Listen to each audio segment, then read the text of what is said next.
Assalamualaikum warahmatullahi wabarakatuh. Kembali lagi di channel Bung Berani. Apa kabarnya teman-teman sekalian? Semoga teman-teman yang menyaksikan video ini dalam keadaan sehat walafiat, dan ikan-ikan hias yang teman-teman pelihara di akuarium juga dalam keadaan sehat. Oke teman-teman, di video kali ini saya ingin membahas satu pertanyaan dari teman kita penghobi ikan hias Mas Koki yang mengalami masalah air akuariumnya ini berkabut, kotor, dan juga kotoran sulit tersedot. Ukuran akuariumnya 100 x 40 tinggi 40, kemudian pakai pompa 2600 liter per jam. Kalau menurut saya pribadi, di ukuran akuarium segitu dengan pompa yang 2600 liter per jam itu sudah lumayan besar teman-teman. Jadi di video ini saya coba jelaskan ya, berdasarkan pengalaman saya membuat air akuarium itu bening, bersih, dan kristal clear ya. Jadi teman-teman, untuk pengguna top filter ya, dari awal-awal saya bikin video ya tentang top filter itu pasti saya sarankan menggunakan top filter itu harus 2 tingkat teman-teman. Ya, ini saya sediakan ya. Ini kebetulan saya masih ada satu lagi ya top filter. Nah, top filter itu kenapa saya sarankan 2 tingkat? Karena kalau kita punya satu tingkat yang ini ya, khusus mekanis, itu kita buat mekanisnya semaksimal mungkin ya teman-teman ya, kita buat berlapis. Nah, berlapis di sini mulai dari yang paling jarang ke paling rapat susunannya. Misalnya dari jaring layan 2 lapis, kemudian busa grand wall 2 lapis, baru kapas putih. Atau teman-teman mau pakai jaring layang 1 lapis, kemudian pakai biofoam, pakai grand wall 2 lapis, baru kapas putih ya. Jadi dengan filtrasi yang berlapis tadi, kalau menurut saya pribadi itu maksimal dalam menyaring kotoran ikan yang halus dan yang kasar itu sedikit banyak tersaring di jaring layan. Kemudian disaring lagi, kalau kita menggunakan biofoam, pakai biofoam lagi. Atau teman-teman mau pakai biofoam 2 lapis yang ukuran 5 sentian segini nih ya, jangan yang tipis ya, yang tebal ya. 2 lapis, baru grand wall, baru kapas putih. Itu sama saja teman-teman ya, dari yang paling jarang ke paling rapat.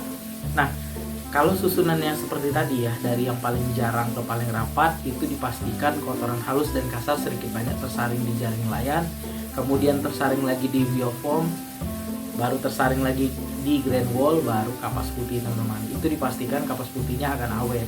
Saya sendiri ya yang pakai sub filter masih menggunakan susunan itu ya, susunan top filter itu.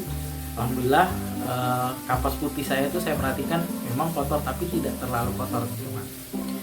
Nah, kemudian selanjutnya ya, sudah susunan seperti tadi, kemudian di ini ya, di khusus top filter talang mekanisnya ini usahakan jangan sampai kerendam kapas putihnya, karena kalau merendam kotorannya akan menyebar.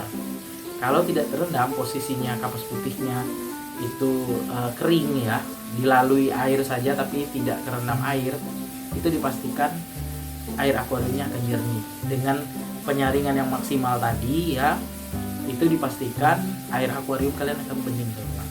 Air yang keluar dari top filter ini ya, dari filter mekanis ini langsung dilalui ke filter biologis, itu ya air yang bersih teman-teman ya, bersih, dilalui lagi ke media filter biologis, baru ke akuarium. Nah, kemudian kalau kalian menggunakan top filter ini saja ya, misalnya satu tingkat ini mekanis, di bawahnya pakai PVC juga ya, top filter talang juga, itu kalau menurut saya pribadi pakai top filter yang bikinan sendiri saja teman-teman ya. Kalian beli talang ya, harganya cuma 70.000, kalian potong ukuran akuarium kalian misalnya 1 meter ya, potong, kemudian di lubangi di sininya pakai drat untuk ya tandon air itu sudah bisa. Atau kalian mau pakai pipa PVC itu kalian lubangi, kalian lem pakai lem pipa, itu sudah bisa juga. Nah, kenapa saya sarankan bikin sendiri? Karena kalau bikin sendiri itu dia tanpa sekat. Jadi kalian dari bawah sini misalnya susunannya seperti ini nih.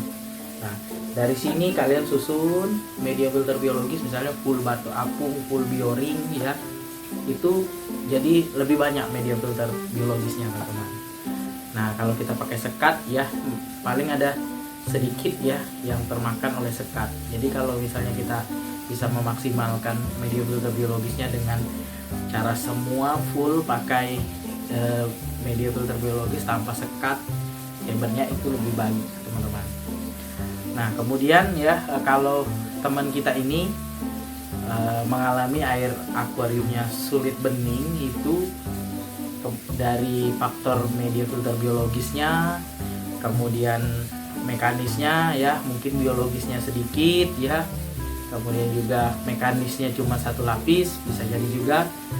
Kemudian juga ikan yang dipelihara itu terlalu banyak ya. Jadi kalau pelihara ikan mas koki, saya sarankan ikut dari teman-teman yang sudah lama yang pelihara ikan mas koki. Jadi kalau misalnya satu ikan itu butuh 30 sampai 100 liter, tergantung kalian semua ya. Kalau misalnya mau ambil 30 liter boleh, atau yang pakai 100 liter per satu ikan juga boleh.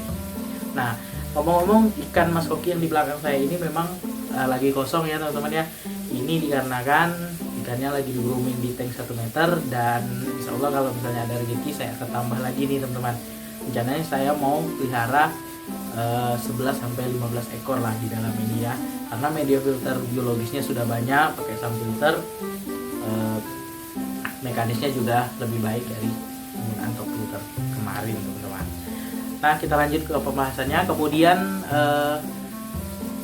teman kita ini mengalami kotoran sulit tersedot oleh pompa akuarium. Jadi ini dari video-video yang pernah saya buat ya, kotoran sulit tersedot itu kemungkinan penempatan pompanya kurang tepat teman-teman. Nah biasanya kalau pengguna top filter saya sarankan pakai ini nih. Ini pipa overflow ya, cuma saya sedikit bahas ya. Pipa seperti ini turun dari top filter, kemudian kasih elbow sini teman-teman.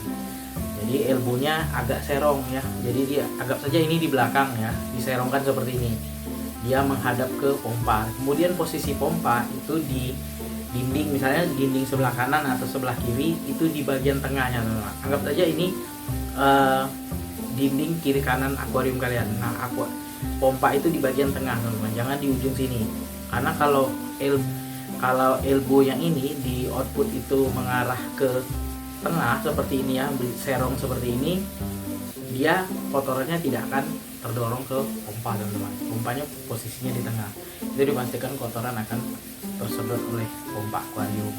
Nah kemudian selanjutnya misalnya kalian menggunakan pompa yang tempel ya, tempel di dinding akuarium. Kan pompa itu kalau yang untuk pompa-pompa besar misalnya di atas 2000 liter per jam itu kan nempel di kaca lantai akuarium. Nah itu biasanya disebut pompa tempel, pompa duduk teman-teman. Kalau misalnya pompa tempel itu yang seperti power head yang 1200 liter per jam, tapi ada juga yang sampai 3000 liter per jam. Nah kalau pompa tempel ke dinding, ubah saja lubang input yang masuk air itu pakai pipa PVC atau pakai elbow teman-teman ya, dijadiin pompa duduk ya, kemudian dikasih elbow, jadi fokus sedotan dari pompanya itu lebih fokus teman-teman. Kalau misalnya pakai kisi-kisi yang bawaan dari pompa, biasanya sedotannya agak kurang terfokus teman-teman ya.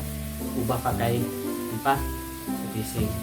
Kemudian selanjutnya tidak kalah penting ya, kalau air akuarium kita berkabut, kotor, kemudian sulit bening, itu ya usahakan kita sudah terapkan yang tadi, kemudian kita coba ganti air ya 2 hari sekali ya, bertahap sambil dibersihkan media filter mekanis. Kalau misalnya tidak ada perubahan, masih juga seperti itu, ikan yang kita pelihara juga kita kurangi, masih juga seperti itu dipastikan media filter biologisnya kemungkinan belum matang ya, atau dia kedikitan media filter biologisnya.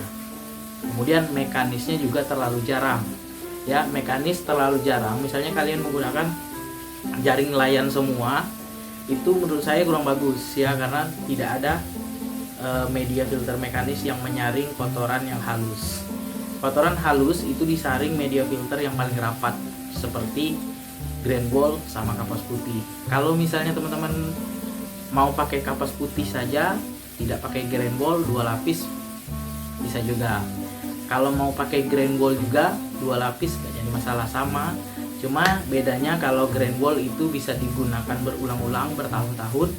Kalau kapas putih itu bisa 4-5 kali. Kalau saya pribadi ya teman-teman ya, seminggu saya ganti air, saya bersihkan, itu masih bisa digunakan. Kalau susunan media filter mekanisnya itu berlapis dari paling jarang ke paling rapat. Oke teman-teman, sekian dulu video saya kali ini ya. Mudah-mudahan bisa menjawab pertanyaan dari teman kita ini tadi yang punya masalah air akuariumnya sulit bening ya, kotoran susah tersedot ya, menggunakan top filter. Mudah-mudahan kedepannya bisa di setup ulang lagi filtrasinya dan air akuariumnya bisa bening dan kalian tetap semangat pelihara ikan mas hoki di akuarium.